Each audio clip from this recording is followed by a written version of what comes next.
Students, આજે આપણે exercise 10.2 ના ક્વેશ્ચન નંબર 12 જોઈશું અને એ ખૂબ જ અગત્યનો ક્વેશ્ચન છે જે તમને લોંગ ક્વેશ્ચનમાં પૂછી શકાય તેવો. સો બધાએ બરાબર બોર્ડ પર ધ્યાન આપવું અને દાખલો કેવી રીતે આપણે ગણીએ એ ખાસ શીખી લેવાનો છે. ઓકે, સો સ્ટાર્ટ કરીએ. આપણે ક્વેશ્ચનમાં આપણને આકૃતિ ઓલરેડી આપી દીધી છે. ક્વેશ્ચનમાં શું કીધું છે કે ત્રિકોણ ABCA એટલે તમે જોઈ શકો ત્રિકોણ ABCA 4 સેન્ટીમીટર ત્રિજ્યા વાળા વર્તુળને શું છે પરિઘ છે. એટલે 4 સેન્ટીમીટર ત્રિજ્યા એટલે OD નું માપ આપણને આપી દીધું છે કેટલું 4 સેન્ટીમીટર. વર્તુળને શું છે પરિઘ છે, બરાબર. એટલે પરી એટલે કાં છે વર્તુળની બહાર શું આપેલું છે ત્રિકોણ આપ્યો છે. રેખાખંડ BD અને રેખાખંડ DC એ BC નું સ્પર્શ બિંદુ D આગળ અનુક્રમે, એટલે કે રેખાખંડ કયું આપણું BD અને રેખાખંડ BC નું સ્પર્શ બિંદુ D આગળ અનુક્રમે 8 સેન્ટીમીટર અને 6 સેન્ટીમીટર લંબાઈના રેખાખંડમાં શું કરે છે વિભાજન કરે છે. એટલે BD નું વિભાજન આ રીતે કર્યું છે કે BC નું વિભાજન થાય છે BD અને DC માં. તો DC નું માપ આપી દીધું છે 6 સેન્ટીમીટર અને BD નું માપ આપ્યું છે આપણને 8 સેન્ટીમીટર. તો બાજુઓ AB અને AC શોધો. એટલે આ જે બાજુ છે AB અને AC નું માપ મેળવવાનું છે. હવે આપણને BC મેળવવાનું કીધું હોય તો આપણે તરત જ મેળવી દઈએ કે C dash D dash B અથવા તો B dash D dash C છે. ઓકે, સમરેખ બિંદુઓ છે એટલે કે BD અને તમે CD નો સરવાળો કરો એટલે કે 8 ને 6 14 એટલે તમને તરત શું BC નું માપ મળી જશે. પણ આપણને તો શું કીધું છે AB અને બાજુ AC ના માપ શોધવાના છે. ઓકે, હવે આ ટેક્સ્ટ બુકમાં આપણો એક જ દાખલો છે, બીજું કોઈ ઉદાહરણ પણ છે નથી અને આટલી જ વસ્તુ આપણને શું આપી દીધી છે. હવે આપણે સૌથી પહેલા તો સમજીએ કે ત્રિકોણની અંદર શું આપેલું છે સર્કલ આપ્યું છે. તો આપણે આ જે સર્કલ આપેલું છે તો તેની વ્યાખ્યા બરાબર સમજીએ. એને શું કહેવાશે અંતઃવૃત્ત કહેવાશે. શું કહેવાશે અંતઃવૃત્ત. ત્રિકોણની અંદર આવેલું છે એટલે શું કહેવાય એને અંતઃવૃત્ત. તો અંતઃવૃત્ત કોને કહેવાય એ જોઈશું કે જે વર્તુળ ત્રિકોણની બરાબર ત્રિકોણની ત્રણેય બાજુઓને સ્પર્શે તે વર્તુળને ત્રિકોણનું શું કહેવાય છે અંતઃવૃત્ત કહે છે. શું કહેવામાં આવે અંતઃવૃત્ત. હવે તમે 6 ચેપ્ટર શીખ્યા, એમાં તમે અંતઃકેન્દ્રની વ્યાખ્યા પણ શીખ્યા હશે. શાની વ્યાખ્યા અંતઃકેન્દ્ર, બરાબર. અંતઃકેન્દ્ર કોને કહેવાય તે. તો તમે જો કે અહીં આપણે સર્કલમાં એટલે કે વર્તુળનું કેન્દ્ર પણ શું બતાવ્યું છે O બતાવ્યું છે.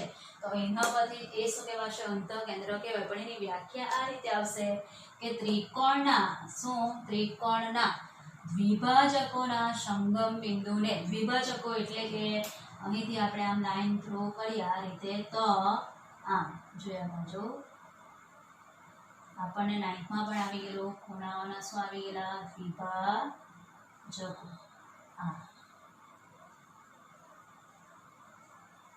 તો એને શું કહેવાશે ત્રિકોણનું અંતઃકેન્દ્ર કહેવાશે. શું કહેવાશે અંતઃકેન્દ્ર. ઓકે, હવે આપણે જરાક એને ડોટેડ લાઈનથી બરાબર દર્શાવી દઈએ એકદમ વ્યવસ્થિત.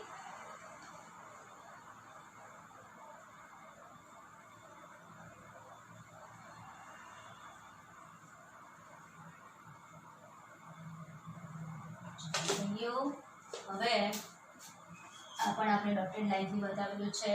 તમારે ફૂટપટ્ટીની મદદથી ડોટેડ લાઈન કરી દેવી. ઓકે, હવે તમે જોઈ શકો કે ત્રિજ્યા OD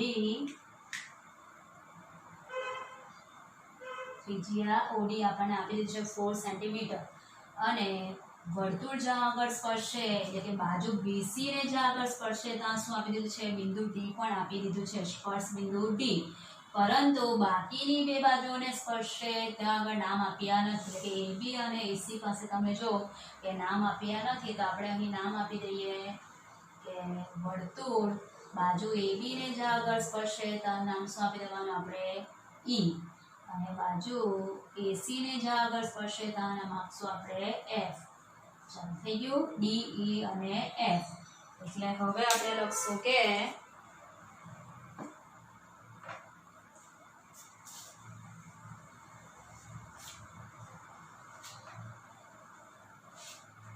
લખીએ ધારો કે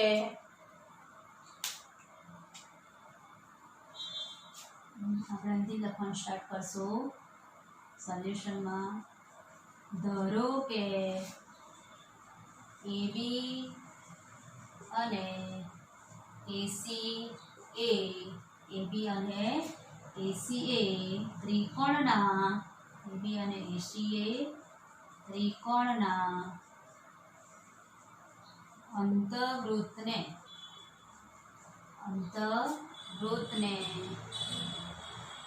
અનુક્રમે ચાલો AB પાસે શું લખીશું આપણે E અને F માં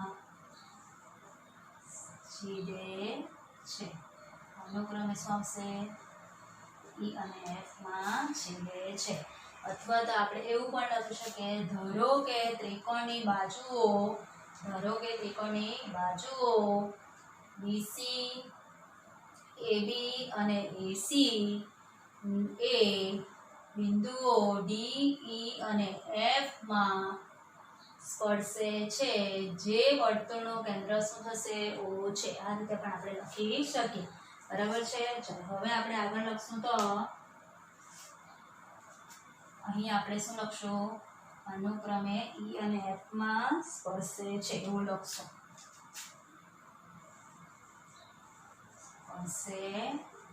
સ્પર્શે છે એટલા માટે લખ્યું કે D એ શું કીધું છે આપણને સ્પર્શ બિંદુ કીધું છે. શું કીધું છે સ્પર્શ બિંદુ.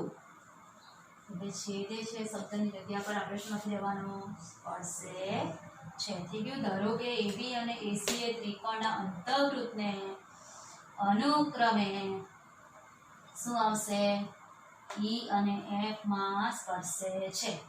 એટલે હવે આપણે પ્રમેય 10.1 માં શીખી ગયેલા કે સ્પર્શ બિંદુમાંથી પસાર થતી ત્રિજ્યા અને આ શું થવાનો સ્પર્શક. તમે જોઈ શકો કે વર્તુળને ફક્ત એક જ બિંદુમાં શું છે છેદતી રેખા છે. તો એક જ બિંદુમાંથી પસાર થતી શું છે એક રેખા છે. એટલે આ જે BC અથવા તો BD અને CD એ શું થવાના વર્તુળના સ્પર્શકો થવાના, જેનું સ્પર્શ બિંદુ શું છે D છે. ઓકે. એ જ રીતે અહીં સ્પર્શ બિંદુ કયું છે E, અહીં શું આપેલું છે F આપ્યો છે. એટલે પ્રમેય 10.1 આપણે શીખી ગયા. એના પરથી આપણે અહીં લખશું કે સ્પર્શ બિંદુમાંથી પસાર થતી ત્રિજ્યા એટલે કે OD અને સ્પર્શક વચ્ચે કેટલા માપનો ખૂણો બને તો એ લંબ હોય છે. કેટલા માપનો ખૂણો બનશે અહીં 90 ડિગ્રીનો ખૂણો બનશે. ચાલો એ જ રીતે આપણે બીજી ત્રિજ્યા પણ જોઈશે. તો અહીં ત્રિજ્યા આપણે કઈ લખશું OE. ત્રિજ્યા કઈ થવાની OE.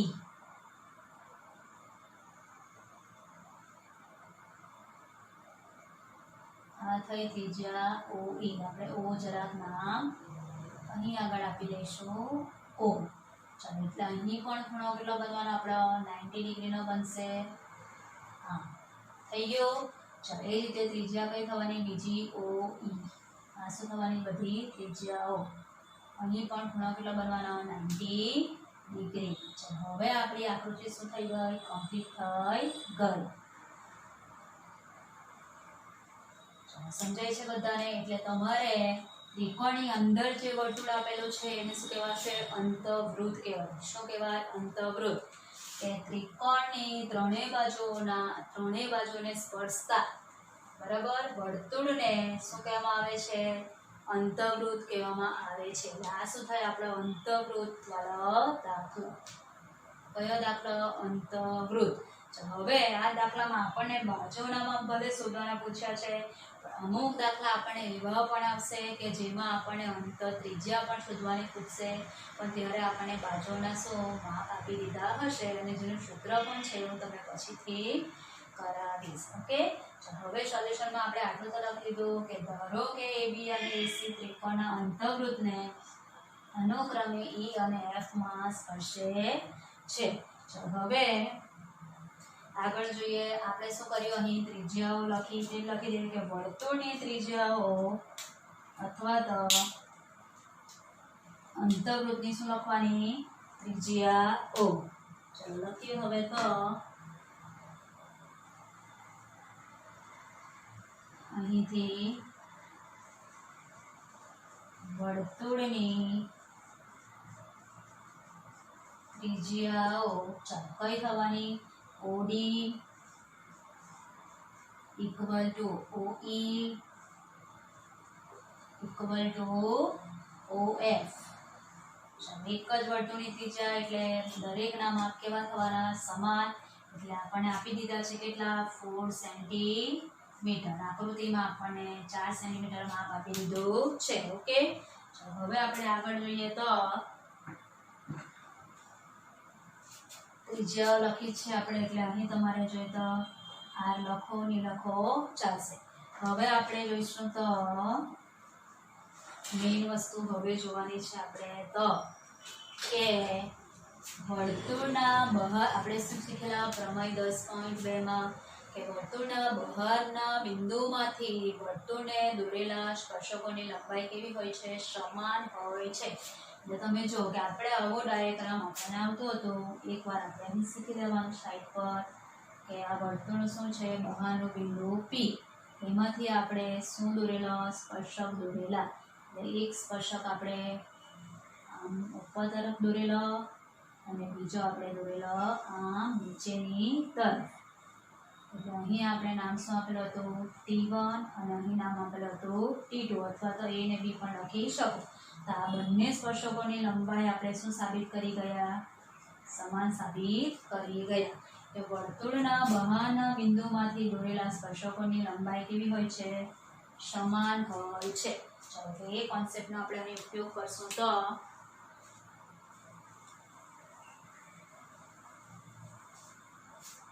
લખીએ આગળ. હવે અથવા ઇમ્પ્લાઇઝ BD આપણે સ્પર્શકો કયા થવાના, BD, બરાબર. આ સ્પર્શક આમ થશે, તમે આકૃતિ બરાબર જોઈ શકો છો કે BD ઇક્વલ ટુ શું થવાનું, BE, BD equal to BE. એટલે માપ પણ સાથે સાથે આપણે લખતા જઈએ તો BD નું માપ આપણી પાસે કેટલું છે, 8 સેન્ટીમીટર છે. એટલે આ પણ કેટલું થશે આપણું, 8 સેન્ટીમીટર થશે, બરાબર. BE પણ કેટલું થવાનું, 8 સેન્ટીમીટર. ચાલો આ બાજુ આવી જાઓ, DC એટલે કે CD નું માપ અથવા DC નું માપ. DC નું માપ આપણી પાસે 6 સેન્ટીમીટર છે, તો CF નું માપ પણ કેટલું થવાનું, 6 સેન્ટીમીટર. અને બિંદુ A માંથી સ્પર્શકો દોરેલા છે તે AE અને AF, જેના આપણને માપ આપ્યા નથી, એટલે આપણે એને સુધારી લઈશું x, બરાબર. સુધારી લેવાનો x. હવે આ બધું આપણે લખતા જઈએ તો BD equal to PE equal to શું થવાના, 8 સેન્ટીમીટર. આગળ લખીએ. તે જ રીતે કયા સ્પર્શકો લીધા આપણે, CD અને CF. CD equal to CF equal to થશે 6 સેન્ટીમીટર. અને છેલ્લું A માંથી દોરેલા સ્પર્શકો, બિંદુ A માંથી દોરેલા સ્પર્શકો AE અને AF ઇક્વલ ટુ શું લખાશે તો x. શું લખી દેવાનું, x સેન્ટીમીટર. અને અહીં શું લખવાનું, ધારો કે, અથવા તો આગળ લખી દઈએ ધારો કે કરીને અહીં આપણે લખી દઈશું, કઈ વાંધો નહીં. લખી દઈએ ધારો કે આપણે આપ્યું નથી, એટલે કે ધારો કે A equal to AF equal to x centimetre. આટલું આકૃતિ આપણે કમ્પ્લીટ કરતા હોપફુલી બધાને આવડી ગઈ હશે બરાબર આટલા વખતમાં, કારણ કે એ બહુ ઇમ્પોર્ટન્ટ છે અને આકૃતિ પરથી બધું આપણે શું લખ્યું છે. ચાલો અહીં આપણે એક તો નવું વસ્તુ આજે બે વસ્તુ શીખ્યા કે ત્રિકોણનું અંતઃકેન્દ્ર અને ત્રિકોણનું અંતઃવૃત્ત. ઓકે, એ બેની શું જોઈ, ડેફિનેશન જોઈ અને અંતઃવૃત્ત અહીં દોરેલો પણ છે. ત્યાર પછી આપણે શું લીધું તો પ્રમેય શું લીધો 10.2 પરથી, હા ને, કે બહારના વર્તુળના બહારના બિંદુમાંથી દોરેલા સ્પર્શકોની લંબાઈ, વર્તુળને દોરેલા સ્પર્શકોની લંબાઈ કેવી હોય છે, સમાન હોય છે. એના પરથી આપણે લખ્યું અને એ બધા આગળ આપણે અહીં લખી દઈશું. અહીંથી જે લખ્યું તે આ બધા આગળ શું લખવું પડશે આપણે, પ્રમેય 10.2 બરાબર, એ બધું ખ્યાલ આવશે. એક્ઝામમાં તો યાદ રાખવું જ પડશે. પ્રમેય 10.2 પરથી આપણે આટલું લખી દીધું. હવે આપણે આગળ વધીએ તો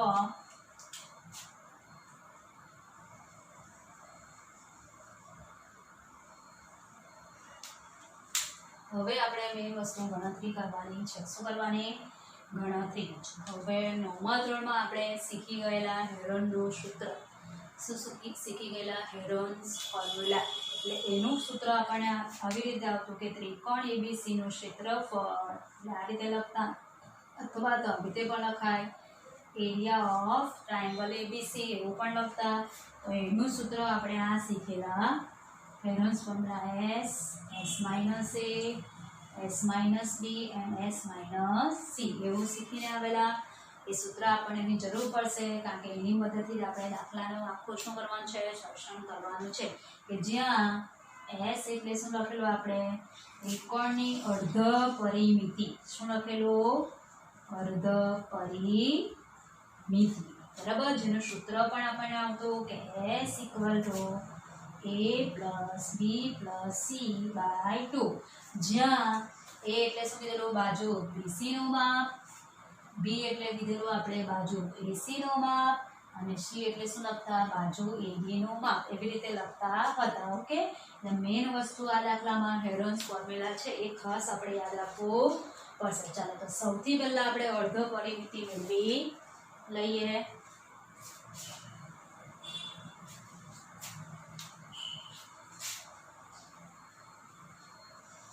અને આખી પરિમિતિ એટલે આપણે શું લખતા હતા, ટ્વાઇસ s લખતા હતા, એટલે કે 2s લખતા હતા. એટલે સૌથી પહેલા આપણે ત્રિકોણની પરિમિતિ મેળવી લઈએ. તો લખીએ ત્રિકોણ ABC ની પરિમિતિ. ત્રિકોણ ABC ની પરિમિતિ, ચાલો એટલે આપણે લખી જ દેવાનું કે ત્રિકોણની ત્રણેય બાજુઓના માપનો શું થાય, સરવાળો. એટલે AB + BC + શું થશે, AC. ચલો હું અહીંથી જ લખીશ, તમારે જો અહીંથી લખવાનું ઇક્વલ ટુ કરીને.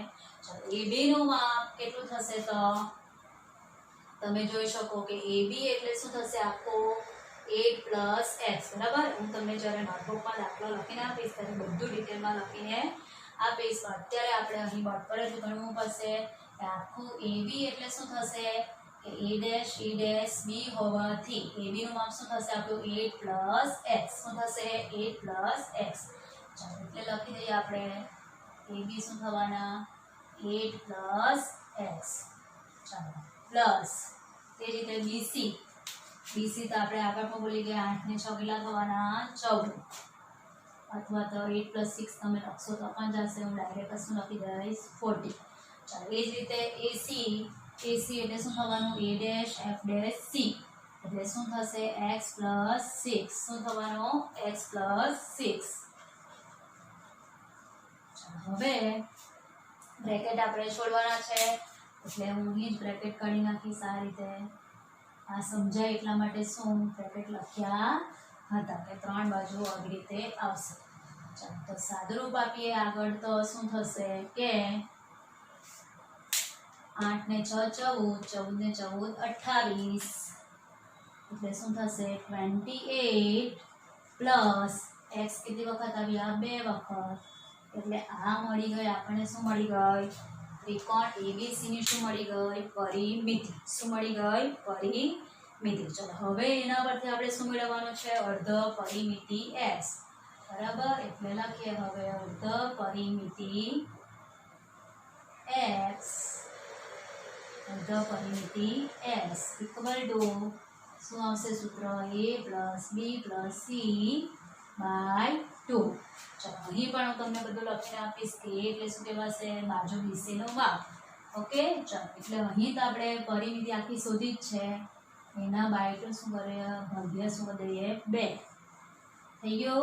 ચાલો એટલે અહીંથી 2 શું નીકળી જશે કોમન નીકળશે એટલે 2 બ્રેકેટમાં શું થશે 14 28 પ્લસ x બાય 2 એટલે 2 ને 2 નીકળી જાય એટલે આપણને શું મળી ગઈ s 14 પ્લસ x મળી ગઈ. ચાલો હવે આપણે આગળ વધીએ તો આપણને શું જોઈએ s માઇનસ a. આપણે છોટું છોટું ગણી નાખીએ અહીં કે s માઇનસ a. s એટલે આપણે કઈ શોધી કાઢી તો 14 પ્લસ x શોધી માઇનસ ચાલો બાજુ a એટલે કોનો માપ લીધેલો છે આપણે જો તો અહીં આપણે તમને લખીને જ આપી દઈએ કે કેવું કરીને લખી દઈએ બાજુ BC નું માપ એટલે શું કહેવાશે a કહેવાશે શું કહેવાશે a. પછી AB નું માપ એટલે શું થશે તો c અને BC નું માપ એટલે શું કહેવાશે b. ઓકે ચાલો આટલું હવે કમ્પ્લીટ થઈ ગયું. હવે s માઇનસ a એટલે આપણે BC નું માપ કેટલું થશે તો 40 એટલે અહીં શું લખાશે માઇનસ 40.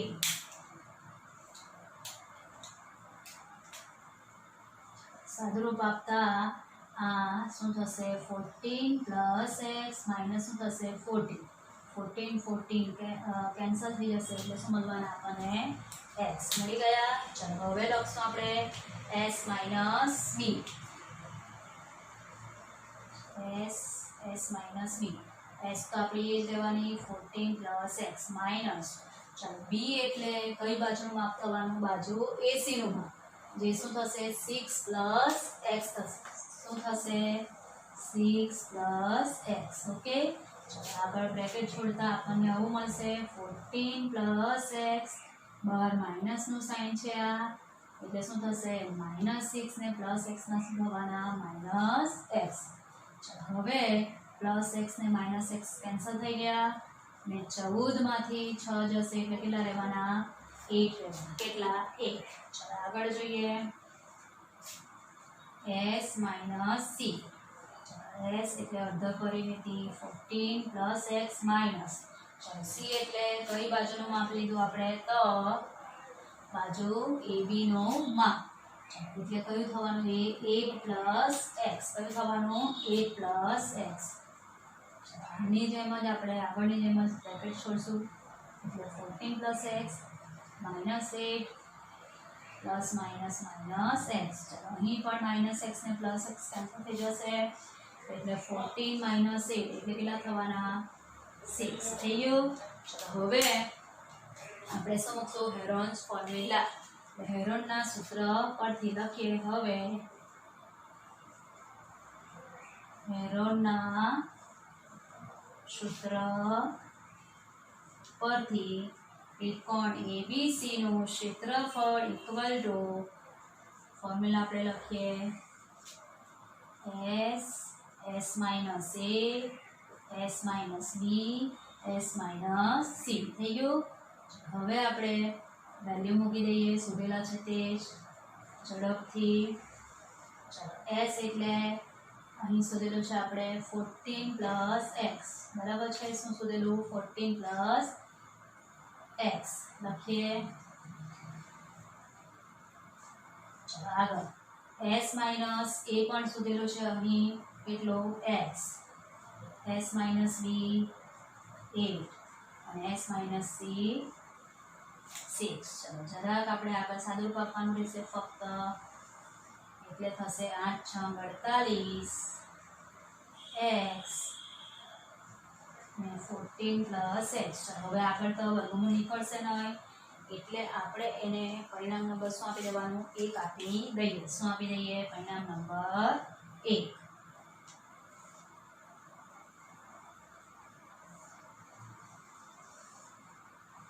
હવે થોડુંક કેલ્ક્યુલેશન કેવું થશે, લેન્ધી છે પણ તમે સ્ટેપ બાય સ્ટેપ કરતા જશો એટલે કેલ્ક્યુલેશન કેવું થતું જશે, એકદમ ઇઝી થઈ જશે. આ મેઇન સૂત્ર આપણે આજે યાદ રાખવાનું છે. બાકી આ તો બધું આપણે 9th કરીને જ આવેલા એટલે આપણને આવડી જવાનું જ બધાને. અને હવે આપણે એના પછીની ગણતરી જોઈશું. આટલું બરાબર પહેલાં તમારે ધ્યાન આપી લેવું.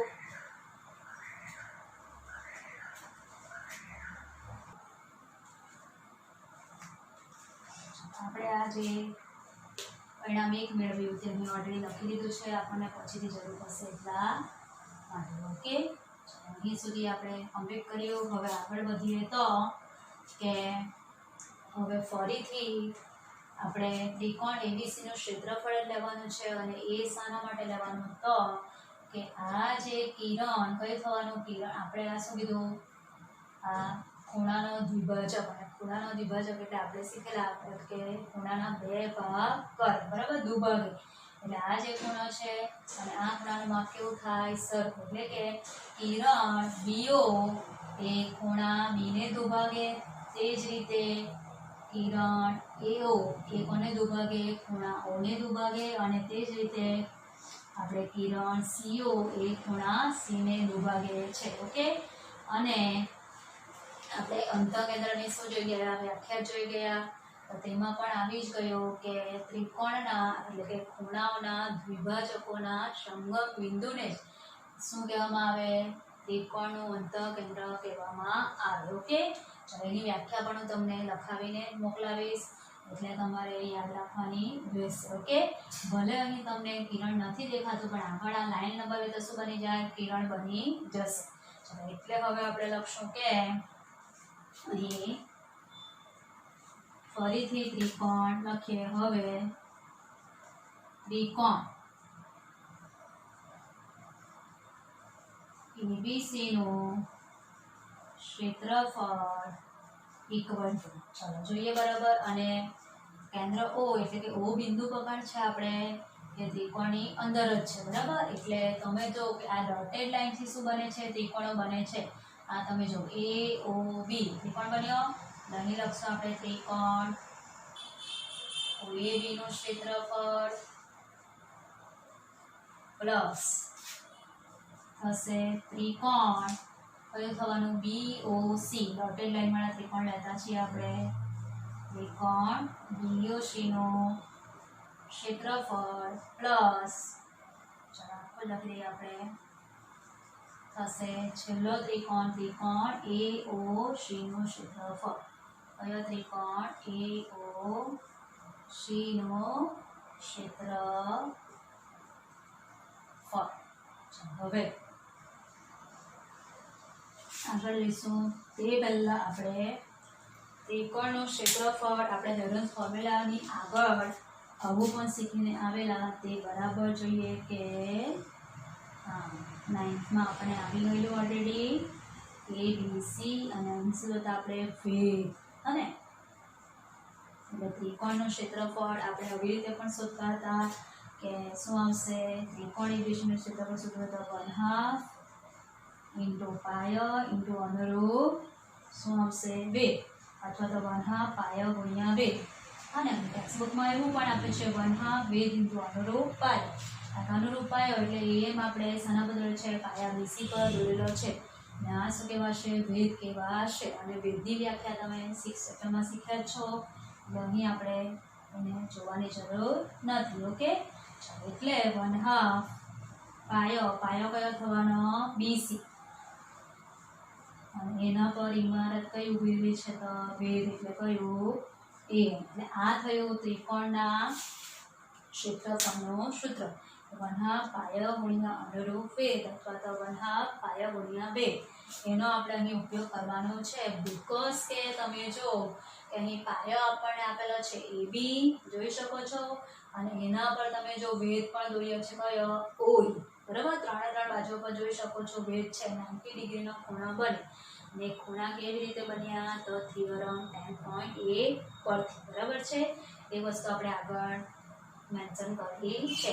એટલે હવે આપણે આ સૂત્રનો ઉપયોગ કરશું તો લખીએ હવે 1/2 પાયો, ચાલો પાયા કઈ લઈએ તો પહેલા આપણે BC થી સ્ટાર્ટ કરીએ. BC અનુરૂપ વેગ કયો થવાનો? OD. થઈ ગયું? ચાલો લખવાનું છે ને થોડુંક લાંબુ છે પણ કેવું એકદમ સહેલું. એકવાર લખીએ તે બીજી વખત લખવાનું, ખાલી નામ બદલાશે. ચાલો 1/2 પાયો કયો લઈએ? AB. એનો અનુરૂપ વેગ કયો થવાનો? OE. બરાબર. ચાલો પ્લસ 1/2 પાયો કયો લઈશું? AC. અને તેને અનુરૂપ વેગ કયો થવાનો? OF. કયો?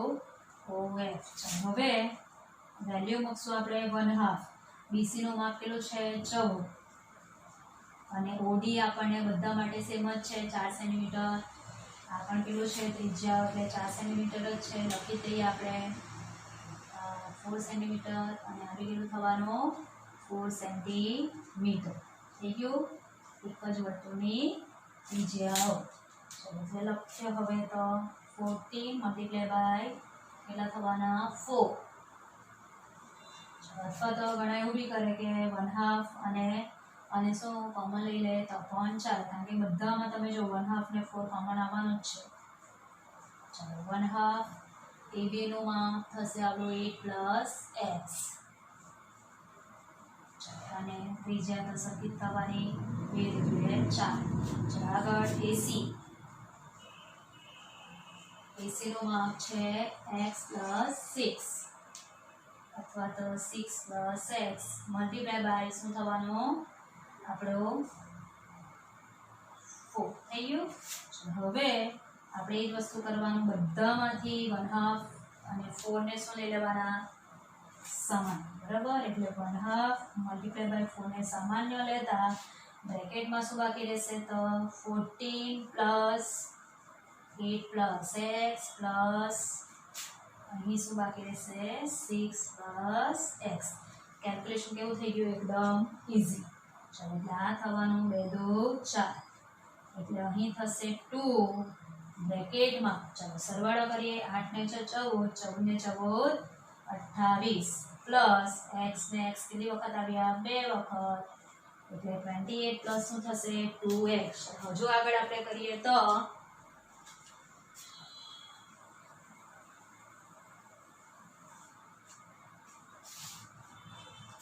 સાદરૂપ આપીએ કે ત્રિકોણ ABC નું ક્ષેત્રફળ ઇક્વલ ટુ, લખીએ હવે કે માટે ત્રિકોણ ABC નું ક્ષેત્રફળ ઇક્વલ ટુ, ચલો અહીંથી પણ તમે જો કે 2 હજુ કોમન નીકળે છે, 14 દુ 28 અને અહીં 2x છે. એટલે અહીં થશે 2 મલ્ટીપ્લાય બાય 2 બ્રેકેટમાં શું થઈ જશે? 14 + x. હવે આને આપણે પરિણામ નંબર શું આપી દઈશું? 2. 2 × 2 = 4 અને 14 + x. અને પરિણામ નંબર શું આપી દેવાના? 2.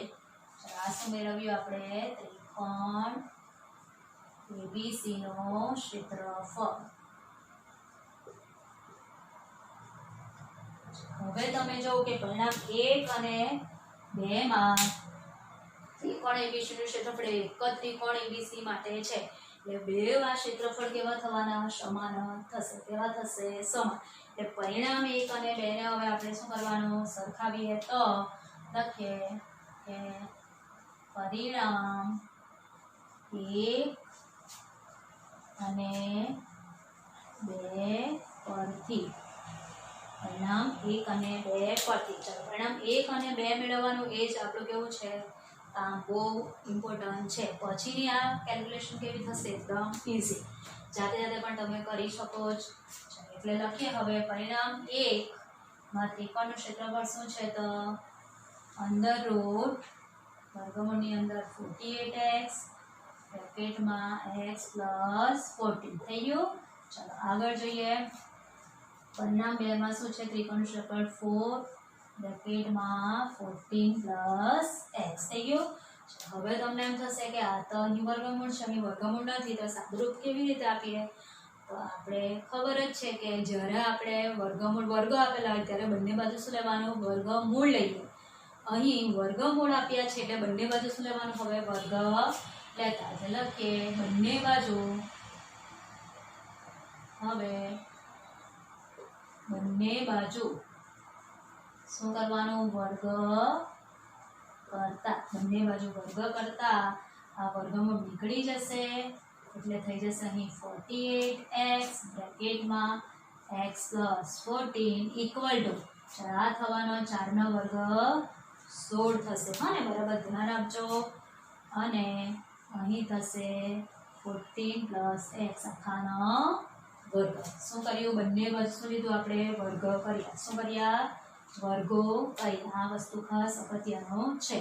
ચાલો હવે તો સાદુરૂપ કેવું થવાનું? એકદમ સહેલું જ. તો જરાક અહીં લખી દઈએ આપણે 48 એટલે શું લખી દઈએ? તો 16 ના ઘડિયામાં આવે જ એટલે 16 તાળી 48 multiply by x multiply by x + 14. Okay, જરાક છોટું છોટું લખીએ. આમ થઈ ગયું. ચાલો આ 16 તો છે અને x + 14 લખી શકીએ. ક્રમ આપણે બદલી શકીએ, કંઈ વાંધો નહીં. કેટલી વખત લખીએ આપણે? 2 વખત. થઈ ગયું. વર્ગ છે એટલે કેટલી વખત લખશો? 2 વખત. ચાલો હવે તમે જો કેન્સલેશન થઈ જવાનું. તો આ 16 ને 16 નીકળી ગયા, એક x + 14 પણ નીકળી ગયા એટલે બાકી શું રહ્યું? હવે ફક્ત તો 3 × x એટલે 3x બાકી રહ્યા અને જમણી બાજુ શું બાકી રહ્યું? x + 14. ચાલો હવે x વાળા પદને શું કરવાનું? આપણે એક બાજુ લઈ લઈએ તો 3x - x થઈ ગયું ઇક્વલ ટુ 14 એટલે લખીએ હવે માટે 2x ઇક્વલ ટુ શું થવાના? 14 એટલે માટે અથવા ઇમ્પ્લાઈઝ x ઇક્વલ ટુ 14 / 2 એટલે કેટલા મળવાના આપણને? 7. જોયું? 7 મળી ગયા એટલે આપણને આ x ની વેલ્યુ મળી ગઈ. ચલની વેલ્યુ જે ધારેલા હતા તે. હવે ઇઝી ગોઈંગ દાખલા થઈ જવાનો. આપણને તો શું પૂછેલું છે? બાજુ AB અને AC નું માપ માટે AB ઇક્વલ ટુ, ચાલો AB એટલે શું થશે? તો x + 8 એ આપણે લીધું છે અથવા તો 8 + x જે લખો તે. ચાલો એટલે 8 + x ની જગ્યા પર શું મૂકવાનું? 7. થઈ ગયું. 8 ને 7 15 સેન્ટીમીટર. ચાલો એ રીતે AC પણ મેળવી દઈએ. AC શું છે? તો 6 + x. ચાલો એટલે થશે અહીં 6 + x ની વેલ્યુ થશે કેટલી? 7. આપણે જે છે તે શોધી તે લખવાની. એટલે એનું માપ શું મળી ગયું આપણને? 13 સેન્ટીમીટર. થઈ ગયું. ચાલો હવે તમારે જો આ વસ્તુ ચેક કરવું હોય તો જે ત્રિકોણના બંનેના ક્ષેત્રફળ છે એમાં તમારે શું x ને કેવા વેલ્યુ મૂકી દેવાની જેથી આપણો બંને બાજુ ક્ષેત્રફળ કેવા આવશે? સરખા જ આવવાના. બરાબર? તો આ થઈ આપણી બાજુઓની લંબાઈનો માપ. બરાબર? કે AB કેટલા મળ્યા આપણને? 15 સેન્ટીમીટર અને AC કેટલા સુધી? આપણે 13 સેન્ટીમીટર. છે. હવે સાબિત કરોના દાખલા જેવો જ આ દાખલો કહેવાય. લેન્ધી એકદમ કેલ્ક્યુલેશન છે. તમે જો કે આપણે 3 ટુકડામાં દાખલો ગણવા પડે. કેટલા ટુકડામાં? 3 ટુકડામાં. પહેલા દાખલામાં તો સૌથી પહેલા આપણે શું કર્યું? આકૃતિમાં જ બધું ત્રિજ્યાઓ દોરી, પછી ત્રિકોણો બતાવ્યા. બરાબર? અને જે પૂર્ણ નિર્ગુણ બને એ પણ બતાવવાનું. ત્યાર પછી આકૃતિ પરથી બધું શું લખવાનું થાય. પછી બીજા પાઠમાં આપણે શું કર્યું? હેરોલ્ડ્સના સૂત્ર પરથી. બરાબર? હેરોલ્ડનું સૂત્ર પરથી શું શોધી? પહેલા પરિમિતિ, અને પરિમિતિ પરથી આપણે શું મેળવ્યું? અર્ધ પરિમિતિ. પછી હેરોલ્ડ્સ ફોર્મ્યુલા પરથી આપણે ત્રિકોણનું ક્ષેત્રફળ મેળવ્યું. એને પરિણામ નંબર શું આપ્યું? 1 આપ્યું. ત્યાર પછી ત્રિકોણનું ક્ષેત્રફળ 1/2 × પાયો × વેધ પરથી આપણે ત્રિકોણનું ક્ષેત્રફળ મેળવ્યું. એને પરિણામ નંબર શું આપી દીધું આપણે? 2. થઈ ગયું. પછી ત્રીજા પોર્શનનું કામ શું હતું? અહીંયાથી ત્રીજો પાર્ટ આપણે આ થવાનું. એટલે કે ત્રીજા પોર્શનમાં શું થયું? કે 1 અને 2 ને સરખાવવાનું અને લાસ્ટલી આપણે શું મેળવી? AB અને AC ની વેલ્યુ. ઓકે, એટલે આ રીતે તમારે 3 પાર્ટમાં દાખલો શું કરવું પડે? વિભાજન કરીને તમારે પ્રેક્ટિસ કરવી પડશે. ઓકે, કારણ કે પહેલામાં તો આકૃતિ પરથી બધું આપણે લખવાનું જ છે કમ્પલસરી. બરાબર છે? એટલે કે આમ તો 4 પાર્ટમાં આપણો દાખલો થઈ જાય. હું તો 3 જ પાર્ટ બોલી. હા ને, કારણ કે આકૃતિ પરથી લખવાની તમે ગણતી નથી. મેઇન વસ્તુ આ હેરોલ્ડ્સ ફોર્મ્યુલા, ત્રિકોણનું ક્ષેત્રફળ અને પછી એને સરખાવી દેવાનું. ઓકે, આ દાખલાને તમારે આજનું તમારું મોટું હોમવર્ક જ છે આ જ, કે આ જ દાખલો તમારે ફરીથી શું કરવાનો, જાતે ગણવાની પ્રેક્ટિસ કરવાની, રિવાઇઝ કરવાનો, તો જ આવડશે. દાખલો વાંચવાથી આવડશે નહીં, એને શું કરવું પડશે, ગણવું પડશે. ગણિત એટલે શું કરવાનું, ગણવાનું. બરાબર, મોર ટાઈમ્સ તમારે શું કરવાની, પ્રેક્ટિસ કરવાની. શું કરવાની, પ્રેક્ટિસ. બરાબર, હવે તમને એમ થાય કે મારે આ જ દાખલો છે, બરાબર, કે કોઈ બીજી બુકમાંથી નંબર બદલીને આપેલો, તો એ રીતે તમે પ્રેક્ટિસ કરી શકો, પણ એ પહેલાં તમારે જે ટેક્સ્ટબુકનો દાખલો છે એ જ બરાબર શું કરવું પડે, ક્લિયર કરવો પડે, તો જ પછી અધર ટેક્સ્ટબુકનું તમને આવડી શકે. ઓકે, એટલે આજનું મોટું લેસન શનિ રવિ આવવાના છે, એટલે આ તમારે કરી લેવો. અને હું PDF મોકલાવીશ, એમાં તમને બધું ડિટેલમાં લખીને મોકલાવીશ જ, કારણ કે બોર્ડ થોડુંક નાનું છે, એટલે એના અભાવે મેં અડધી વસ્તુ લખી નથી થોડી, એટલે હું તમને PDF મોકલાવીશ, એમાં બધું જ આવી જશે, અને વ્યાખ્યાઓ પણ મોકલાવીશ જ. એટલે આજના લેક્ચરમાં આજે આપણે ફક્ત એક જ દાખલો કરવાનો છે. ઓકે, હવે આપણે પછીના લેક્ચરમાં મળશું. Bye bye and thank you.